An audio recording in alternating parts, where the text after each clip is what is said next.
You know, my aunt, me and my aunt talk about Trump sometimes. And she kind of finds him funny. She calls it the Trump show. And I get that. I do. I get what she's saying. I'm not going to sit here and pretend that the things Trump does isn't funny or humorous or entertaining. But we have to take a second to realize the inherent dangers in the office in which he holds as president, as leader of the free world. I often compare what he does to a little kid that finds the daddy's pistol. Everybody's heard stories, especially in the South, of stuff like that. Kids finding guns, kids playing with guns and shooting. You know, I've heard of stories like that. It's like a kid not having the maturity or any other stuff to kill, but he still has that pistol, which is loaded, which can do damage, can kill, can harm him, property, or other people. That's Donald Trump. That's my view of him. Essentially, a toddler with a loaded revolver. That gun's gonna fire.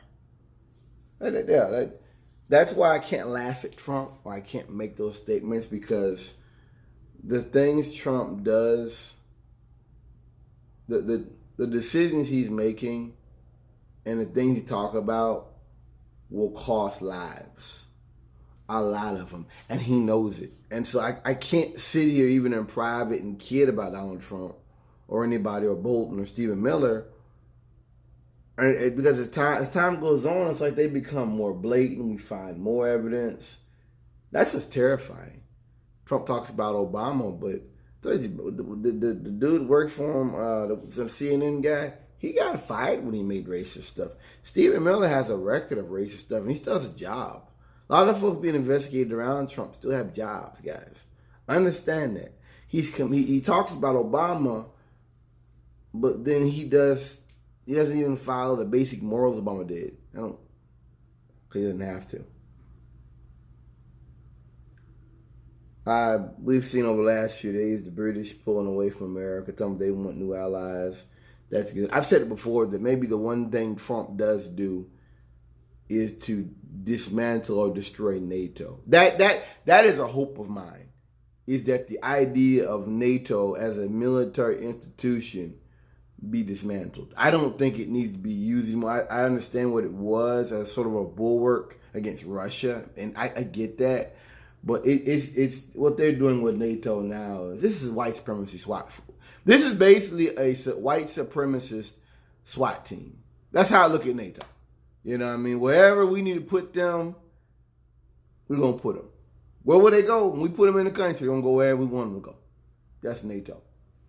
And then talking about, I think back in the 90s, they made promises they've not broken. It's, I don't have to go into all the stuff NATO did back in the day, Operation Gladiator. I'm not even going into that. You look up yourself.